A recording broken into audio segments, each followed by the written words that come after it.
love you good, make you want pay me. Feel this thing in your heart, baby. You Yo, make me welcome feel back to The Fix. It's Boy here with Ari, and we have a possible perpetrator of a crime in the building. But before we get to that, we have to say big ups to our sponsors, Ethiopia Life, Herbo, Sir Cannabis and Culture combined for a one-of-a-kind experience. You can visit them at 10 West Kings House Road, just across from Canadian Embassy. Also, you can follow them on Instagram at Ethiopia Life or visit their webpage at ethiopialife.com for the latest info on strains and merch. This video is also brought to you by Pure 24. It's time to buckle down. After the holidays, yes, it's after the holidays, and really think about making better choices. Pure 24 is an easy and delicious choice when it comes to getting your body what it needs. All right, we're in the cold and flu season, so anything where you can do to boost your immune system is a definite plus, and you can do that with one scoop of their powders, a sip of their tea, or even some of their yummy gummies. You can follow their website at pure24store.com. Their product ship all across the world, and so you can use their promo code The Fix to get 50% off all purchases. There we go, 50% off all purchases. Promo code The Fix. There we go. I will say we have a possible perpetrator of a crime. That's probably why I feel a little nervous and I stumble words. What is that? What? Alloby. Alloby is not a perpetrator. Yeah, well, it's the excuse. Yeah. Okay. There you go, Alloby. And I don't think too deep about Alloby. Oh wait, that's how you pronounce it? Yeah, that's Alloby. But you know, some people say Alloby, the Africans say Alloby. I was saying Alloby. Yeah. What you say? Alloby. Well, Alloby, you know. Oh, okay. You know what I mean? But sometimes, as you know, I've been I choose that name for myself from when I was going to school. So why? Because, Were you a bad child? Well, yeah, I'm just gonna be honest. I was joking. No, to be honest. No, I'm gonna be honest. Okay. Yeah, I'm just gonna be honest. So what were you doing? Like I was rude, growing up as a youth, I was very rude. I was rough, I grew up in a very rude, different from like true ones. Like you taught back, or like you were in schooling class. No, well, that's how my name come into thought. Okay. Because when I was at school, I was rude, but at the end of the day, I was still bright. So everything teacher tried to say, I tried to ask a question behind that. If she say, this is A, I want to know why is that is A. So I'm always that child who's like, I have a question. That's I mean? Yeah. So yeah, I choose that name for my, Okay. You say you little and I grow up where? Well, I grew up in a place called Content Gap, St. Andrew. That's up by, way up the hills. Yeah, Blue Mountain region. Yeah, very Okay. nice place. You know what I mean? I love it there, Very good community and thing, you know what I mean? Cool. Yeah. Yeah, very nice place for music also. Yeah, so. Why for music? What happened there? Because it's a place where, you grew up in a small community. I used to attend Sunday schools. I went to a lot of mentor festival. The primary school was a school involved in a lot of festivals at the National Arena. So I was like a lead singer from school, you know what I mean? So I was like into music, playing instruments, you know what I mean? So that's where it all started for me, music, at primary school and growing up in that same community. Okay. Yeah. Nice. So you have reached a mentor, so that's how you became interested in music. Like you were being taught mentor ska, Yeah. the original sounds of Jamaica. Yeah, Okay. very truly. Because and I used to back then I went in a couple newspaper and stuff like that, for representing my school, so. So like were you Playing kettle drums and singing me mama, I me then did it. Carry me and Kigo Wally. You know them song Yes, there? yes. Yes, them festival song there. Yeah. See them kind of Afro with them take Yeah. and I say Afro because we're all the owners of Afro, Okay. That's the thing that we don't even understand because Afro music, I don't even want to go there yet. So yeah. Well, you classify yourself as an Afro artist, not necessarily Afrobeat artist. So what would you say is the difference? That differentiation there, according to you? Well, when I said Afro still, meaning like the type of song that I really do is like from authentic Jamaican sound, like stuff like hey hey hey hey, them type of back in the day sound. I choose those stuff and put in my music, and I like the kind of feeling, and that feeling kind of give me an Afro feeling. So I just select it and say, all right then, let me just just venture in this kind of genre for a while and try to express myself more because I have a lot of experience of where these music come from. You know what I mean? So, which is the mental music, playing kete drum and all these stuff. So it's not at all guided by the afrobeat scene. Wow. No, it's not. No, man. I've been interested in Afro music from I was growing up because I went to music actually bring me to certain countries outside of Jamaica. Okay. So Like not doing it professionally, you mean? Prior to you becoming a professional artist, you were able to travel. Yeah. Okay. Yeah. So why? like I got a tour to go to in Europe back in No, I was saying, is like a part of your school, your choir? no, it was part of me being a professional artist. Well, I was asking if it was prior. like Yeah. before you became an artist. Like before you No, became sorry. No. Yeah, but at that time when I get the as when I heard that they asked me, I want to get back to the question because there are so many things I don't want to get mixed up, you know. Yeah, sorry. Yeah, so No, you're saying that you travel outside of the country to Yeah. know. Mm-hmm. traveling outside of Jamaica kind of made me discover a lot of things Yeah, that's pertaining to it. music. Because back in 2017, I released a song called Life Goes On. It was a reggae track, a live bands, and I actually get a good feedback across the world, and you know, people reach out to us, wanted to do work and stuff. So back then, now I started to do some small shows in Jamaica. But when the people them reach out to me outside of Europe now, I decided to say, yo, all right, I'm gonna give this a try. You know, I'm gonna go hear them out and see what is what. But back then I didn't have any team. I didn't have any person around me. I was just young, getting the opportunity to be on a reggae rhythm, and I wrote a song, and it becomes a song that people like. That gave me the first opportunity to travel outside of Jamaica. I went to Belgium. I do a festival in Belgium. After doing a festival in Belgium, I went to Holland. I do a festival in Holland also. But there, I had like Afro songs recorded already that I didn't release. So there, being there in Europe, I link up with promoters and stuff like that, and they were like loving my vibes, loving the type of message. They must say, yo, Alloby, you know that would I like to make you meet some other promoters like in France and stuff like that. I said, okay. And do you have any other songs that you know you would like us to hear? I said, yeah, man, I have songs, man. So I played it like 2 Afro songs, and he was like, yo, this is mad. And he was like, an Afro festival is keeping in Paris at the same time, and he got me on that show. Wow.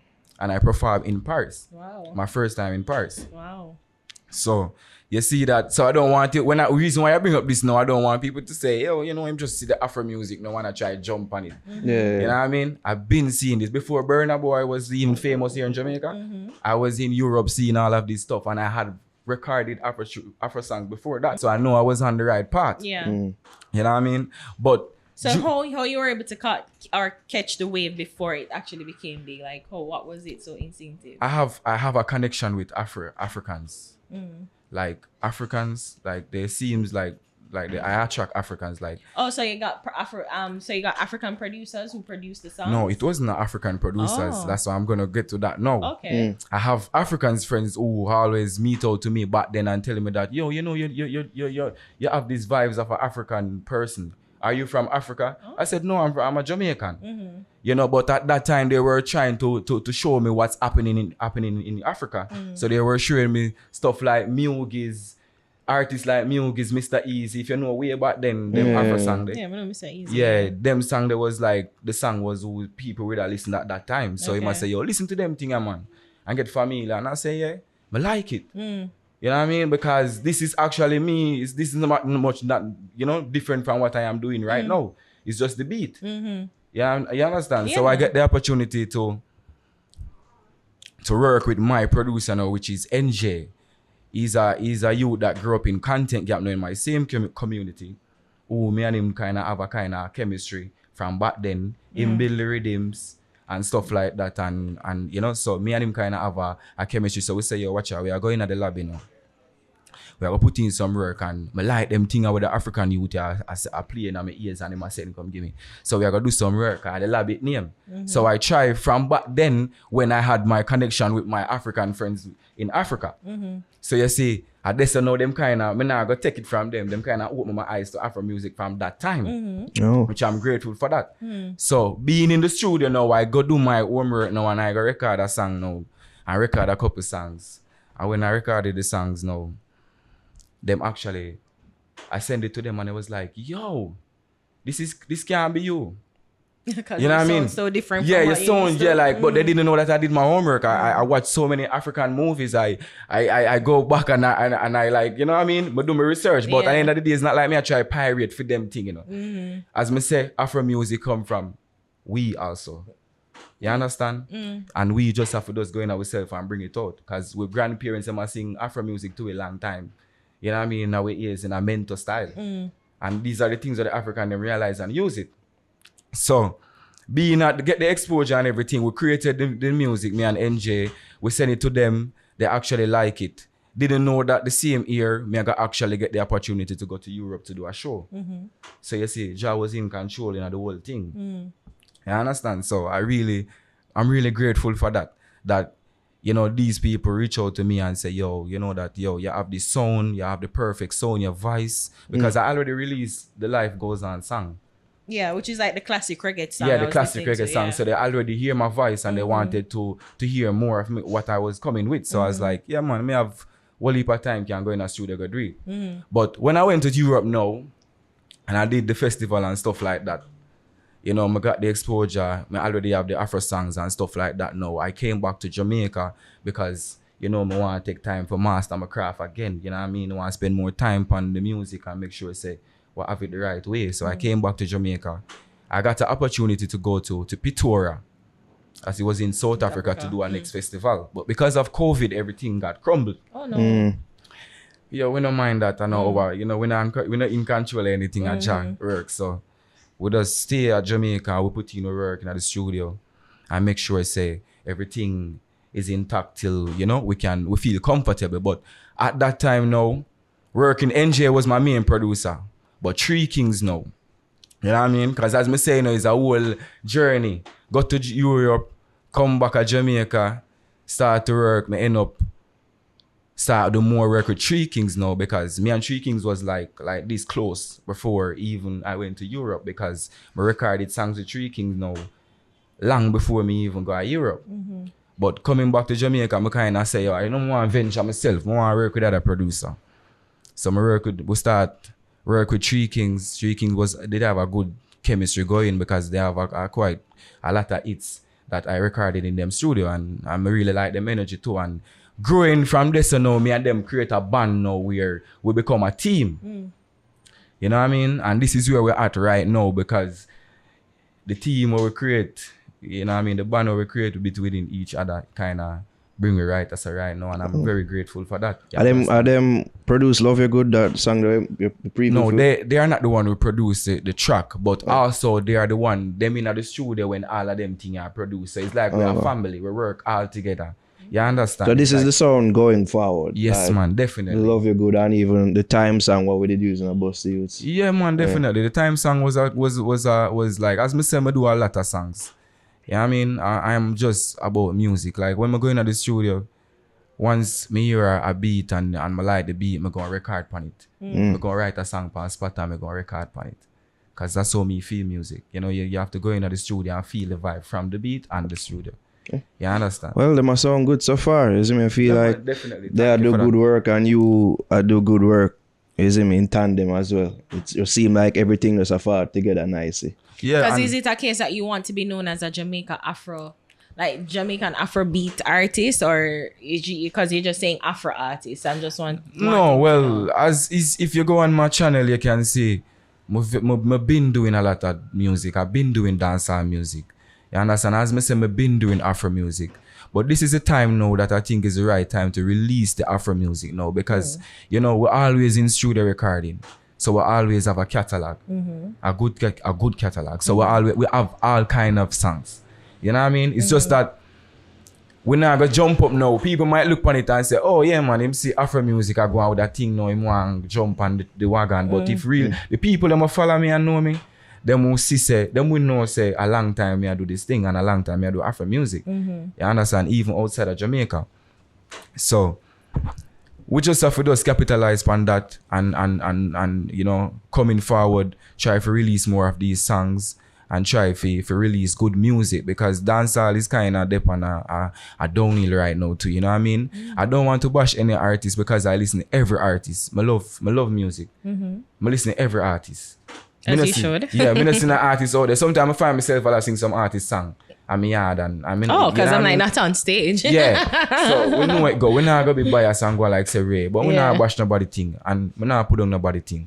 Right. You know So I mean, even doing the Afro songs, that, you know, Afrobeat songs, do you find that, you know, your audience when you put out the songs, your audience in Africa, are they receptive of it? And like even your broader audience, are they receptive of the Afro style songs that you do? Well, of course, because as I say, the Afro songs actually do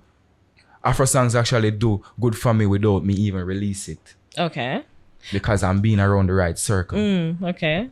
You understand? So I'm just, as I say, I'm at the right time now to release it now, because I get shows from an Afro song that I'd never release. Impressive. That's Oh, when I love your good impressive. song, I go release by the way.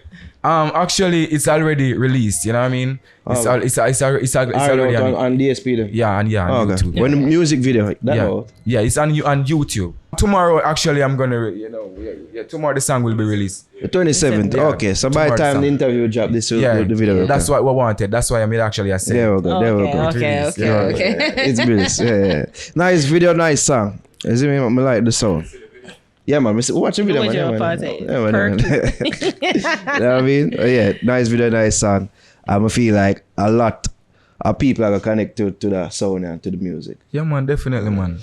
I mean, intentionally this year, I mean, you know, you've stated that you're separating yourself from the rest of the local Jamaican pack, where you're going to be an Afro artist, and I'm assuming that's what you're gearing for the year, to be an Afrobeat Definitely. artist. We are looking forward to release an EP we are giving ourselves time to see, so the songs them can actually work for themselves and do some promotion. But we are looking forward to release an EP before summer. You know what I mean? And you know, with videos actually also, so it's a good look. And I wanted to ask you to, because Life Goes On is a reggae song. Time and, well, no, not Gunman City. What was the other song that I was looking at? It sounds like them no mention Gunman City. Why? With what's his name? Surprise Problems. Yeah. That song. You know, and it's like, I was saying, like, how there you've dabbled in different genres, you know, like Gunman City is more of a conscious type song, but Problems is you saying, you know, if you trouble me at Problems, and then Life Go On is more of a reggae artist. So it's just like, are you trying different sounds out to see which one best work for you? Was that the mandate initially? Well, I wouldn't say that, you know. I would just say, as I say, it's the rhythm, you know what I mean? Sometimes I go in the studio and as an artist, you enter in a studio and say, for instance, Ari, you're a producer, you play a rhythm to me. And me just go and just one voice on it. Okay. So me just go find one song and put on it, because, you know, me in the studio with a producer. Not saying that not everything where a producer put to me, we go and record on it, but it's just the vibes. And as I said, as you mentioned, the problem song was a song where, like, I just in the studio and the producer build the rhythm and I just start hear it singing on my head, you know, because I don't write much, you know. You know what I mean? Like, I just vibe music. Okay. You know what I mean? So I just like the vibe music, and that's where it worked for me. So yeah, keep it and that then way. because you said to like dancehall is kind of, you know, so I'm just saying that, is it that you're trying to catch the wave now, and you're saying you're not trying to catch the wave, like you're. I think he made that pretty clear. Well, He did. Well. But I guess the question too is just like, why not just say that you're like, because, you know, most people say reggae artist, and I guess the brandable of being a reggae artist, you know, but you seem like you never even want to be a reggae / dancehall artist. well, as I say, you know, a message. I can sing a conscious song and an Afro song right now. And it's still if I put Life Goes On, if I take the words from Life Goes On and I put it on the afrobeat, it would still be a conscious song, right? True. So it's like as I pointed before, it's the beat. You know what I mean? Some of the time, like we don't, as an artist, we don't build rhythm. We go into the studio, our artist, our producer give you a beat and we love it, and yes, we're gonna record on it. We put the best song what we feel the rhythm coordinated, right?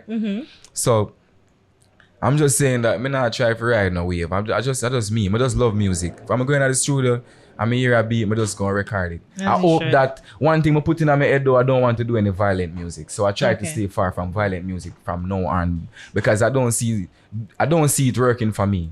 You understand? And outside of Jamaica, people always look up to me and I say, yo, Jano, you know, say them kind of music that you're talented, but them kind of music not really for you, and it not really it not opening the door for me.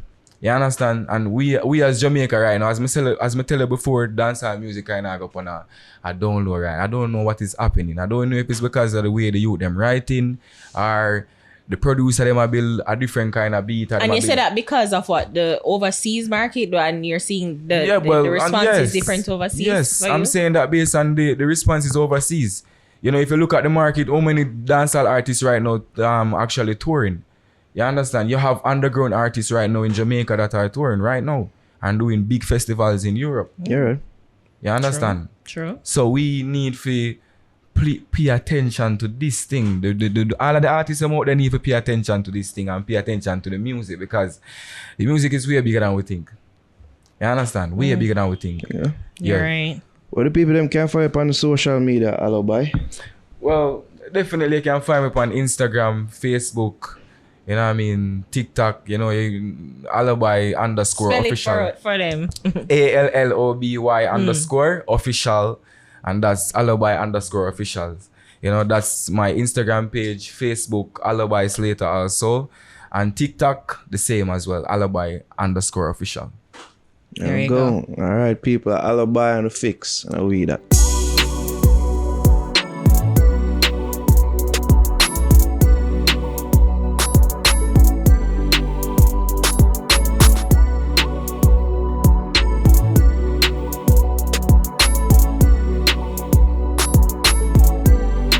Yeah.